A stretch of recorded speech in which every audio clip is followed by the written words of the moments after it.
One of the most distinctive battleships ever built, HMS Rodney is known for three things. Her very unique appearance, of course, being the first. The second being the sinking of Bismarck, where she may or may not have torpedoed the other battleship. And the third, well, that's an unfortunate incident with a sheep that has become a bit of a meme in recent years, although it was already a running joke when Rodney was still around. That said, limiting Rodney to just those three things is ignoring a long and successful service history. It may not have been the most flashy of careers outside of the duel with Bismarck, but it was a proud career nonetheless. Rodney would serve for decades, doing anything and everything the Royal Navy asked of her, to the point that, at the end of her life, she was completely worn out from being overworked.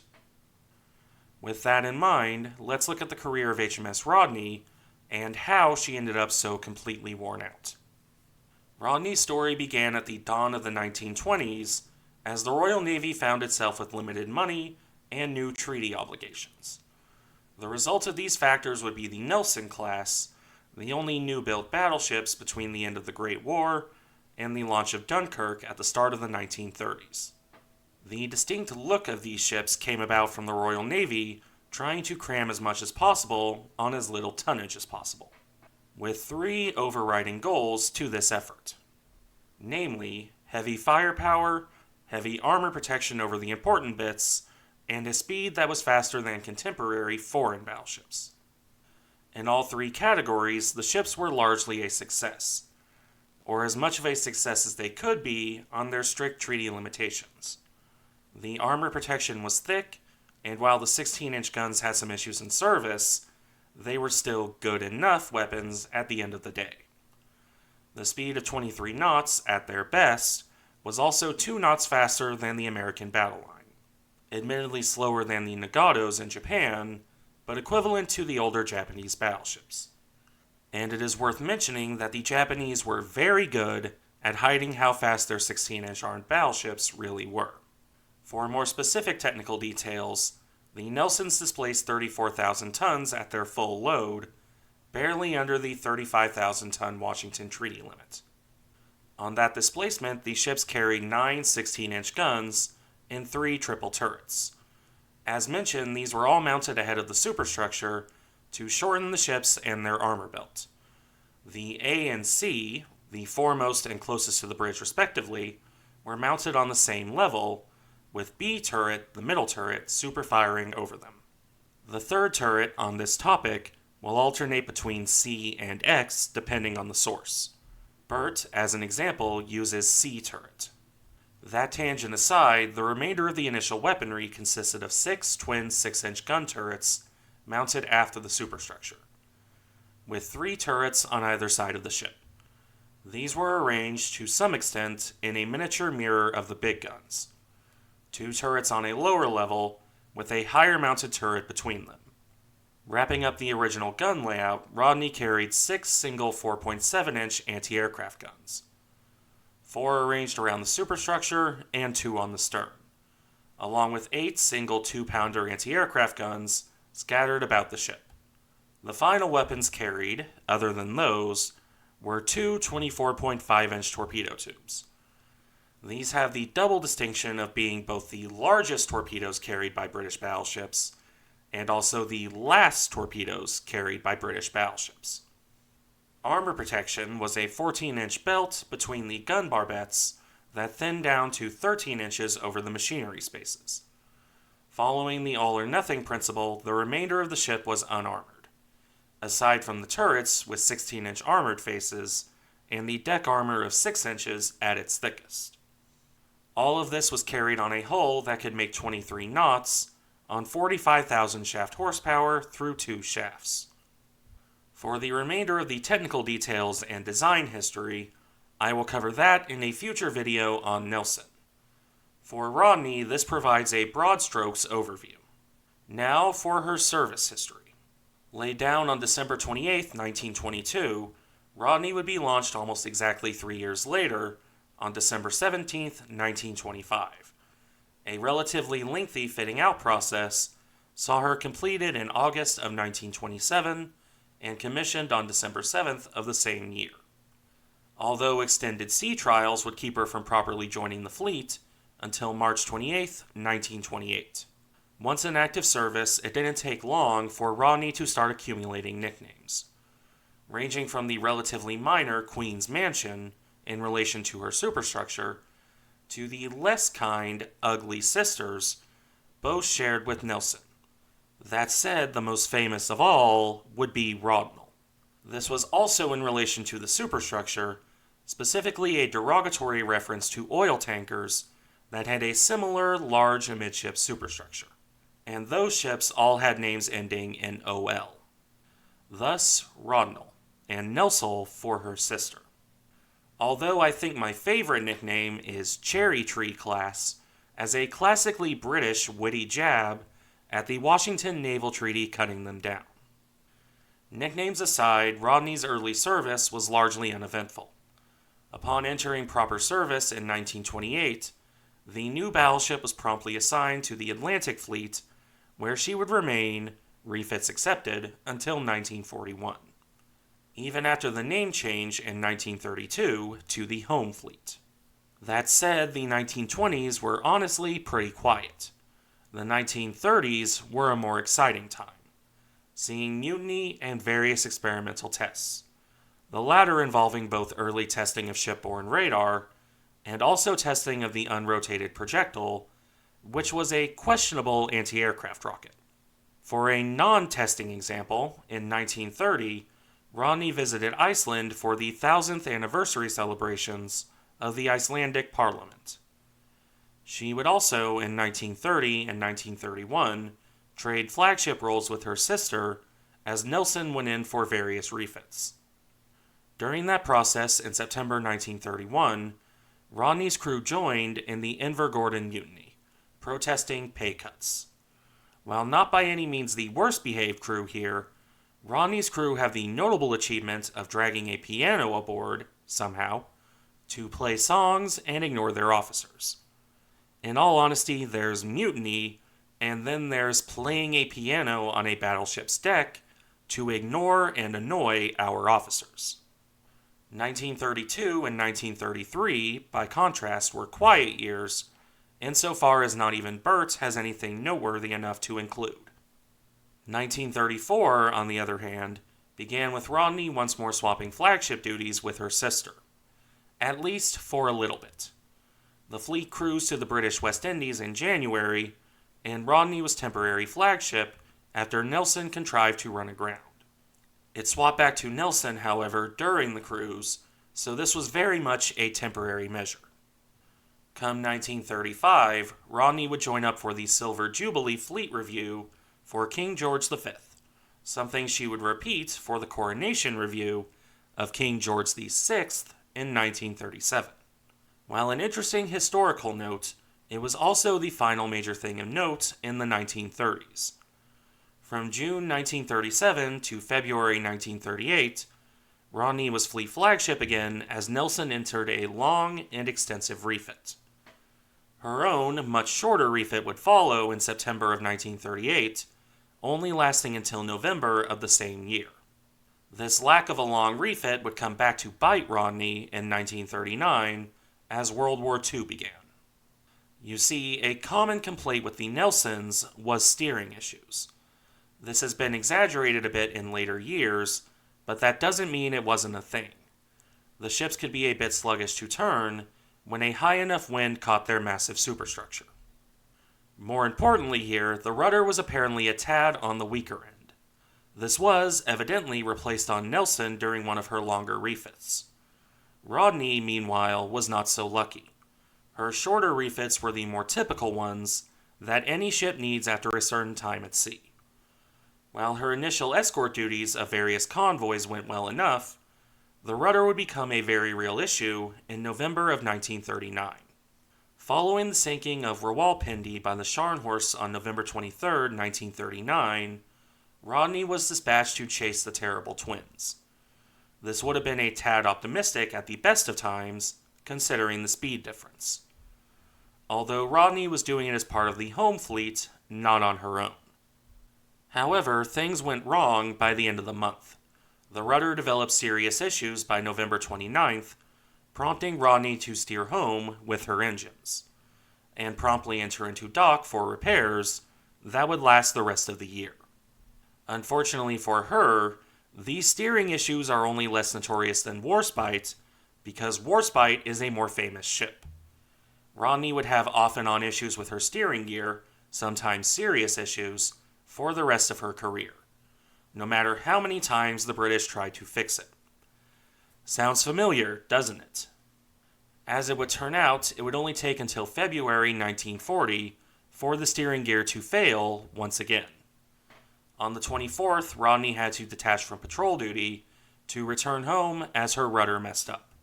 This time it was a quick patch job though, so Rodney wasn't in for a lengthy refit.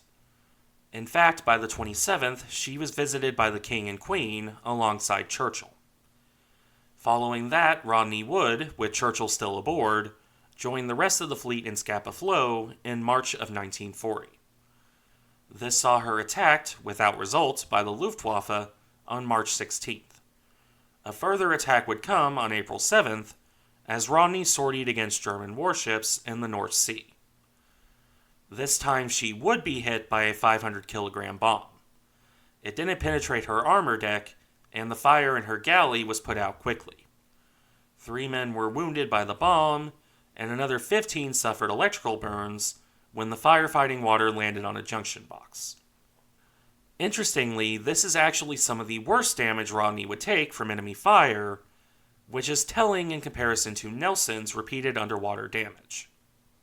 Although that isn't to say Rodney wouldn't take damage, as we'll see. Just that it didn't come from enemy action. In any event, Rodney would return to port and some minor repair work. For the rest of summer and into fall of 1940, she would operate on various operations between Britain and Norway. In particular, the evacuation of Allied troops, as the Germans won the Norwegian campaign. It would only be in November that this changed to any real extent, as Rodney shifted towards escorting convoys across the Atlantic after the sinking of Jervis Bay. This role saw her deploy to block the Iceland-Faroes Channel on the chance that Admiral Scheer tried to return to Germany through that area. As it turned out, Scheer wouldn't return to Germany during this period, and Rodney would not get the chance to use her main guns in anger.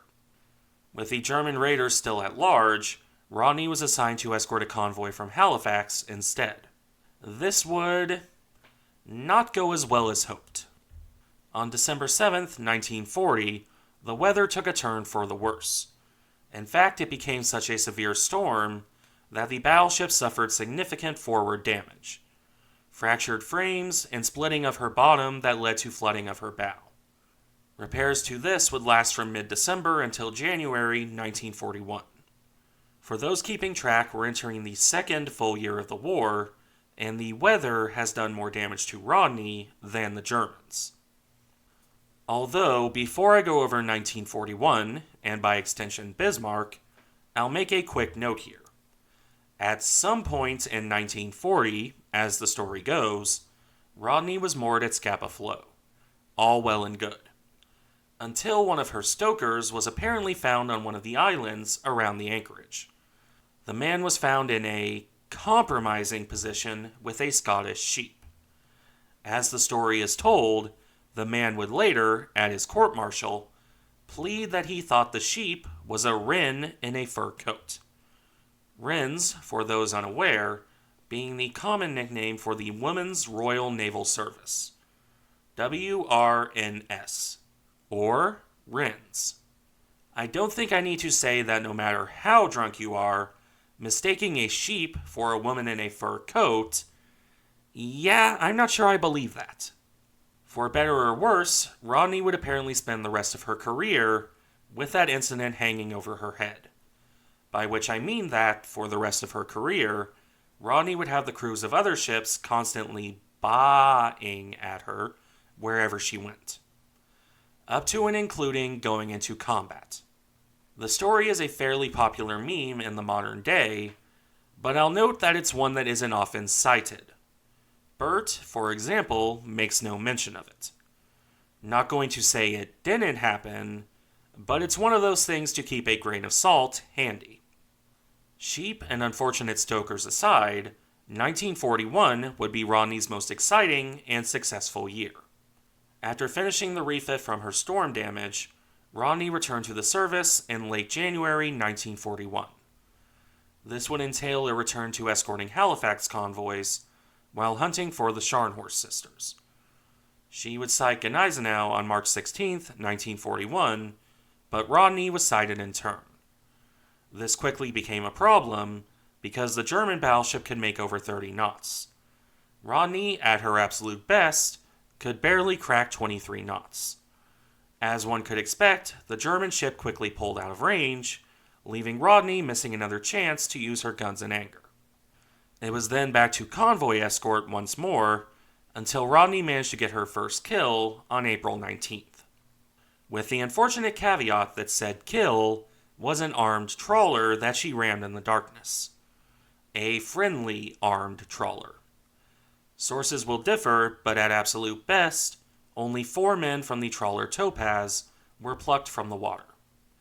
Now, by this point, Rodney was suffering increasingly severe mechanical issues. Her rudder problems had never been properly fixed, her boilers needed serious overhaul, and her machinery was beginning to wear out from hard use, to the point of one of her turbines breaking down twice, reducing her to one shaft.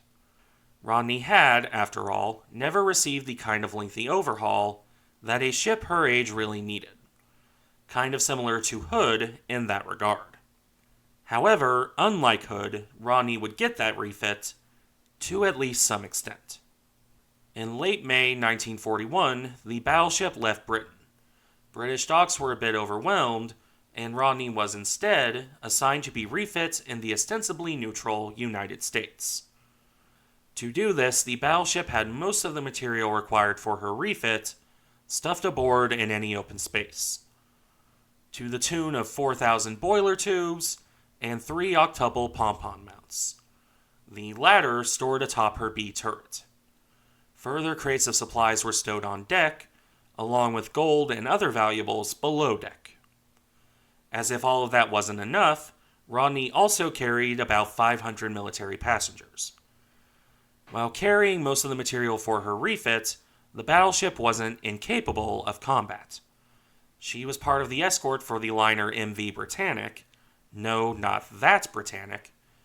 But that mission would prove to be a short-lived one, because Rodney departed on May 22, 1941. 2 days later, HMS Hood was on the bottom, and Rodney joined in the hunt for Bismarck. In this, Rodney had the same issue she had with the Scharnhorst sisters. Bismarck was substantially faster, and if it came down to a chase, Rodney was never going to be able to keep up. As such, her captain took Rodney towards Brest. If he couldn't catch the Germans in a chase, then the next best thing was cutting her off at the pass. In fact, even when ordered in a different direction, Rodney kept going towards the French coast. At one point, the battleship detoured a bit to the south, on the chance Bismarck aimed for internment in Franco, Spain. Soon enough, however, Rodney was heading north once again. At 22 knots, the battleship was pushing herself about as hard as her worn-out machinery could manage. Some reports even state that she managed 25 knots, which would be incredibly impressive with perfectly maintained machinery. By the time Bismarck was spotted again on May 26th, Rodney was close enough to HMS King George V to join up with the newer battleship. Bismarck might still have been able to escape at this point, if not for the famous swordfish strike by HMS Ark Royal. This wrecked her steering and otherwise slowed the battleship down, allowing Rodney and King George V to close in. The final Battle of Bismarck began, and is, of course, worth a video of its own. For Rodney's part, she was the first to open fire at around 8:45 a.m. on the 27th of May, 1941. By her third salvo, Rodney was straddling Bismarck. By the fourth, her guns were landing hits. Bismarck's bridge was riddled with shell fire, and her bow turrets wrecked. Bismarck's return fire was largely ineffective, with Rodney escaping any notable damage. Skillful ship handling on the part of her captain saw Rodney chasing shell splashes and evading Bismarck's fire. The same could not be said for the German battleship. Rodney's fire continued to batter Bismarck until the battleship's guns were put completely out of action. The old battle wagon did this with the support of the newer King George V and the heavy cruisers Norfolk and Dorsetshire. It eventually reached the point that Rodney was at point-blank range, firing on a near-flat trajectory, which, as we'll see, might have been a less than ideal strategy and was a bit of a hot-blooded decision on the part of her crew. Regardless, Rodney also fired multiple torpedoes at Bismarck. Here is another of her famous moments: the only battleship to successfully torpedo another battleship. I've seen some debate on this topic myself, so it's up to you if you believe it or not. I don't think any damage on Bismarck's wreck matches up with Rodney's torpedoes, but that doesn't mean they didn't hit. In any event, while Bismarck was a flaming ruin, Rodney pulled away without taking any damage from her enemy. She fired 378 16-inch shells and 706 6-inch shells during the battle, as well as a handful of torpedoes. And firing at such a low elevation, Rodney actually did more damage to herself than Bismarck had done. Deck plates were buckled and structural frames were cracked. It also broke various piping and loosened rivets to the point of flooding some compartments. And also broke a gun in A turret, while two others in B turret were out of order for a little bit. So, Rodney, to this point, has suffered more damage from a storm and her own guns than the Germans. I suppose that's an accomplishment of some sort. Regardless, Rodney would return home at this point to restock the supplies, ammunition, fuel, and other such things that she had used up in the chase. At which point the battleship set off for the United States again, arriving in Boston on June 12th. Repairs to her machinery and self-inflicted blast damage commenced at that point. Rodney would only return to service in August of 1941, and she wouldn't rejoin the Royal Navy proper until late September. In this case, Force H for service in the Mediterranean. A service that would only last until October 30th, seeing her participate in Operation Halberd, one of the resupply efforts for Malta. Rodney would continue to be a bit of a charmed ship here, avoiding any damage, as her sister was torpedoed. One wonders, at times, which ship was the lucky one. Nelson was constantly getting damaged, but she was also getting proper refits. Rodney was avoiding damage, but even at this point was wearing out from constant use. No matter how you look at things here, Rodney would leave Force H and return to her old stomping grounds. Prince of Wales was off to the Pacific and her final destiny, and Rodney replaced her as a counter against Tirpitz. As it would turn out, she did not get the chance for a match against Bismarck's sister. Rodney would, instead, end up sailing to Iceland for more convoy duty, sticking around there through the new year. At which point, the dawn of 1942 saw her back in refit, this time in Britain, from February through May. Then it was back to convoy duty, which was a fairly common role for the older British battleships that aren't named Warspite. Nelson and Rodney were relatively new compared to the QEs or Revenges, but not by that much. It should be no surprise that Rodney was most often used on convoy duty after Bismarck sank. During one of those convoy runs in June of 1942, Rodney's steering acted up again. She put into dock in Freetown on July 1st to try and fix the issue, with the repairs taking until July 17th. This did not, however, fix the issue, and it would crop up again later on. This is made perfectly clear by the fact that, upon arriving home at the end of the month, Rodney's captain was already requesting dockyard time to fix the steering gear. Again. When that was done, her next action would come during Operation Pedestal, another attempt to reinforce Malta. This is another action that needs its own video, but Rodney's role is a perfect encapsulation of her career. Namely, Rodney was attacked by Italian aircraft. she combed the tracks of their torpedoes, evading the damage that had befallen her sister.